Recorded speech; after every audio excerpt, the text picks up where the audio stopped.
Have you ever been curious about how the human brain reacts at the very moment of death? A medical paper published in 2002 provided an answer. The article, which appeared in the medical journal Frontiers in Aging Neuroscience, stated that brainwave patterns recorded 30 seconds before the heart stops supplying blood to the brain are identical to those observed when humans engage in intense cognitive tasks during normal life.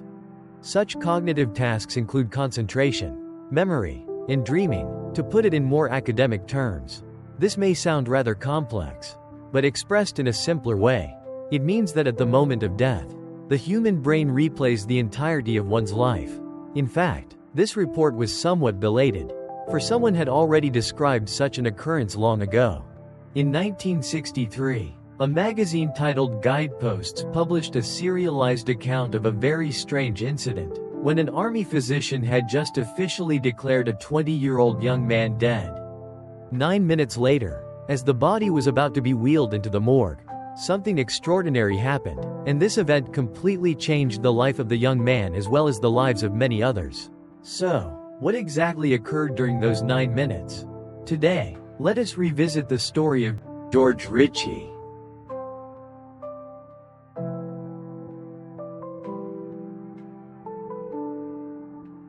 The story took place in December 1943. World War II had entered its counteroffensive phase. In Tehran, the capital of Iran, the United States, Britain, and the Soviet Union determined that in the coming year the Allied forces would land in Normandy, France, striking Nazi Germany from both the east and the west. At the same time, the draft in the United States was being carried out with great intensity. At Buckley Camp in Texas, new recruits were undergoing training. There were about 250,000 young men stationed there. Among them was a 20-year-old private named George Ritchie, who would become the central figure of today's astonishing and almost unbelievable tale. From childhood, Ritchie had been a Boy Scout, and his dream was to become an army physician. However, the slots for medical officers were extremely limited, dozens competing for each position. Those fortunate enough to be selected, after completing basic training, would be sent to study at the Medical College of Virginia. Ritchie met both the academic and physical requirements. Moreover, he had already endured weeks of strenuous training in the mud at Buckley Camp. The basic training was nearly complete, he only needed to survive one final week. And then he would receive his ticket to Virginia Medical School.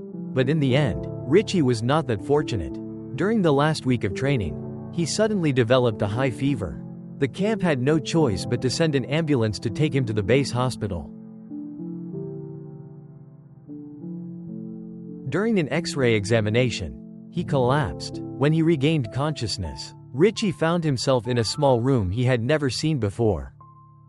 There was a bed in the room, and lying on the bed was a young soldier.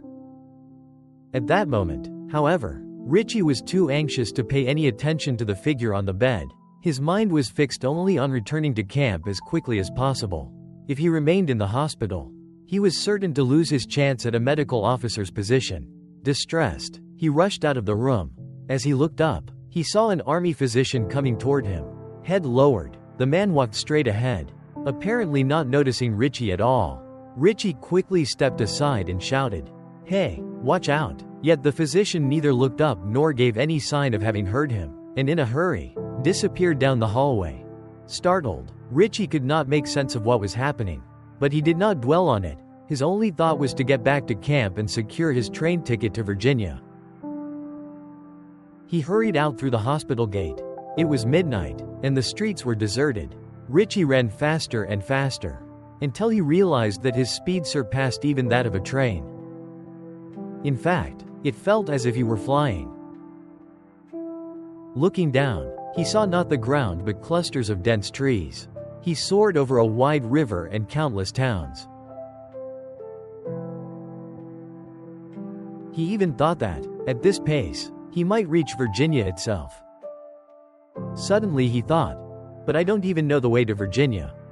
I need to find someone to ask for directions. At that instant, his motion stopped. To his amazement, he realized that he was now hovering more than a meter above the ground. Startled, he thought, how can this be happening? Just as he began to doubt, he found himself standing firmly on the ground again. He soon realized he was outside a bar in a large city. Through the dim light, he saw many people inside drinking and making merry. At that moment, a man approached the bar door. Ritchie rushed forward and asked, "Excuse me, sir, can you tell me where this is?" The man paid him no attention whatsoever, pulled open the door, and went inside. Thinking that the man simply had not heard him, Ritchie followed and tapped him on the shoulder. To his shock, his hand passed straight through the man's body, striking only air. Dumbfounded, he watched the door swing shut with a bang, leaving him alone while the revelers inside carried on merrily. A powerful sense of loneliness enveloped Ritchie. He did not know what to do. At that moment, he dimly recalled tales of souls leaving their bodies. Could that be what was happening to him now? Could it be that he had left his body? Suddenly he remembered. When he first awoke, he had seen a young soldier lying in the hospital bed. Perhaps that had been his own body. Terrified, he cried out inwardly, "I'm finished." Desperate, he turned back, forgetting all thoughts of medical school. He wanted only to return to his body. He rushed back toward the base hospital. The building was quiet, with only a few nurses and guards moving about. Though the hospital's front gates were closed, he passed through them effortlessly, as though through a wall. The hospital was vast, with wards full of young soldiers. But Ritchie realized he could not even remember which room he had awakened in. He had no choice but to search room by room. At last, in a small room he found a bed. On it lay a body covered with a white sheet, save for one pale hand protruding.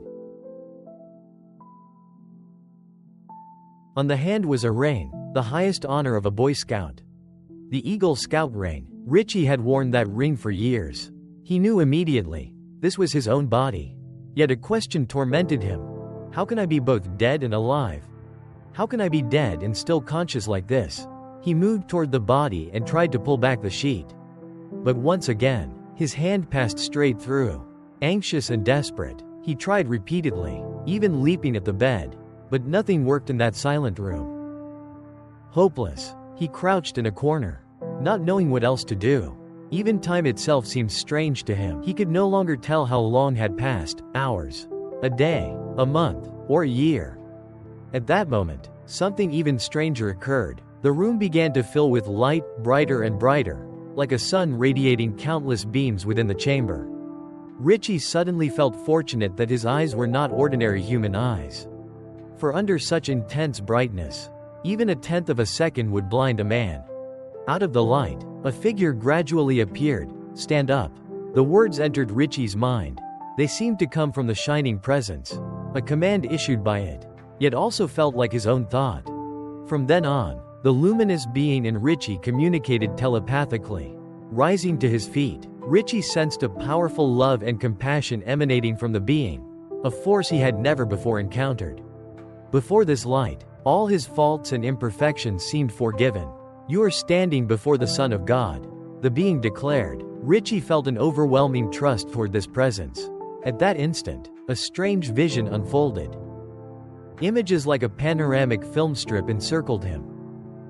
Each frame represented a stage of his life. From infancy babbling words, to school, to adolescence, not a single moment missing.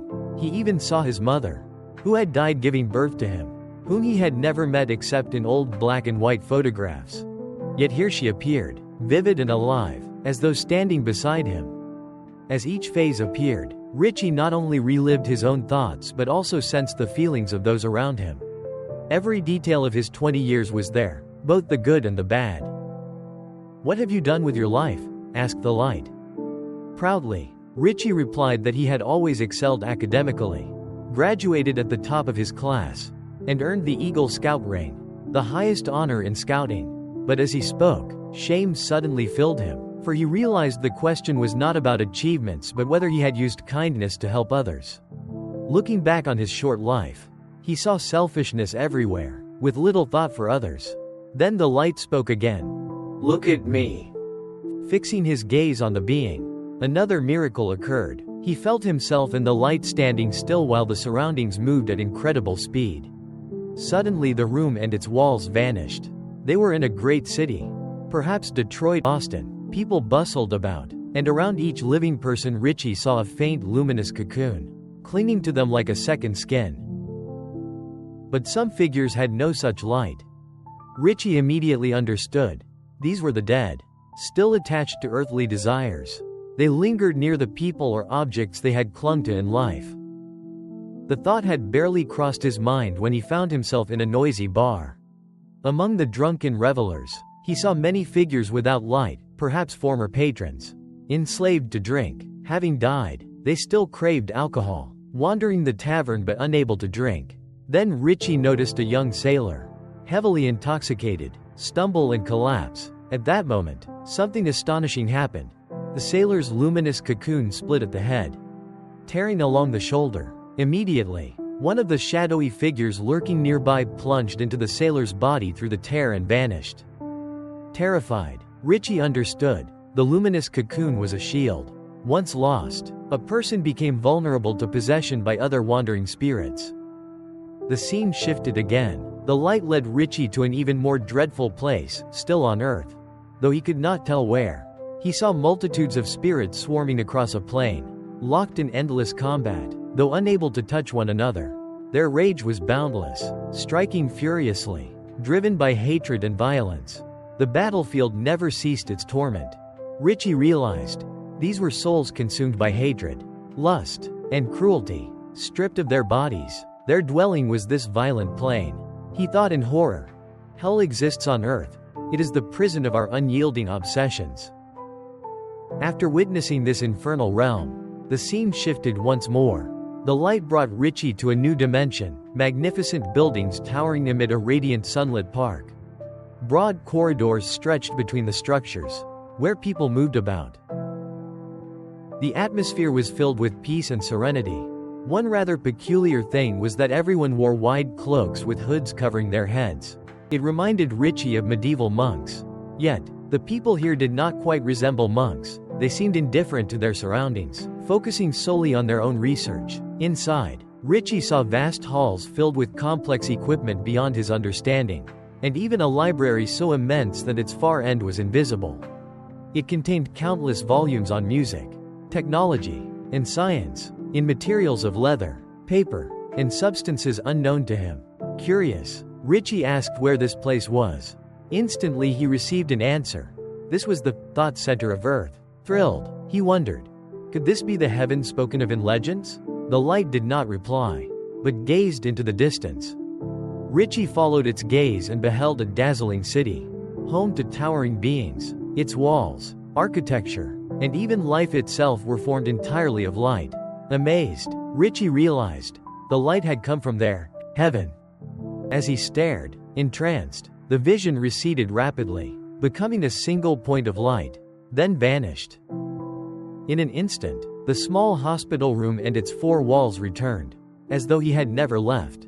But now Ritchie felt his mind fading, his throat burning, his chest crushed beneath a heavy weight.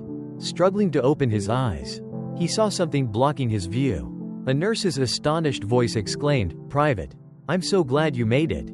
From the nurse's account, Ritchie learned the full story. After collapsing during the X-ray, he had been diagnosed with double lobar pneumonia, a common affliction at Buckley Camp. Though his case was especially severe, within 24 hours, his pulse had vanished and his heart had stopped. The duty physician examined him and officially pronounced him dead, covering his face with a white sheet. 9 minutes later, as attendants came to move the body to the morgue, they discovered the young soldier struggling beneath the sheet, alive again. The miraculous story of Ritchie's return from death spread through the camp. Years later, Francis, the physician who treated him, wrote in a notarized statement that Private Ritchie had revived after death in a way that could only be described as supernatural. Within months, Ritchie fully recovered and went on to become an army physician as he had dreamed. He began recounting his near-death experience to others. Though most merely smiled politely and quickly forgot his tale, he realized that few truly believed him. Ritchie returned to medical school, became a practicing physician, and eventually served as president of the Richmond Academy of General Practice in Virginia. Earning great respect in society, he devoted his life to helping patients. often treating the poor free of charge. For his near-death experience had shown him the true meaning of life. Later, he wrote his story in the book, Return from Tomorrow. Upon publication, it quickly became a bestseller, reprinted many times. George Ritchie passed away in 2007 at the age of 84. His extraordinary experience seems to suggest that at the threshold of death, humans relive their entire lives, not merely as a function of the brain but perhaps as a mechanism of the universe itself. Yet modern medicine cannot probe these mysteries in detail. As Dr. Ajmal Zemmer, head of the 2002 study, explained, his team captured EEG readings from dying patients. But the data could not reveal what memories were being recalled. It was like holding a CD full of information but unable to decode it. Dr. Zemmer concluded only that near-death experiences remain mysterious and spiritual, beyond the grasp of modern science. Indeed, spirituality and science often seem like divergent paths. But perhaps, with new ways of thinking, these paths might one day converge. What do you think? Could near-death experiences be a cosmic mechanism that allows us to relive our lives? Why are some people granted such vivid recollections? What is their mission? We welcome you to share your thoughts in the comments below this video. For now, we will conclude our discussion here. If you found this video helpful, don't forget to share it with a friend. Thank you very much for watching. Goodbye, and see you next time.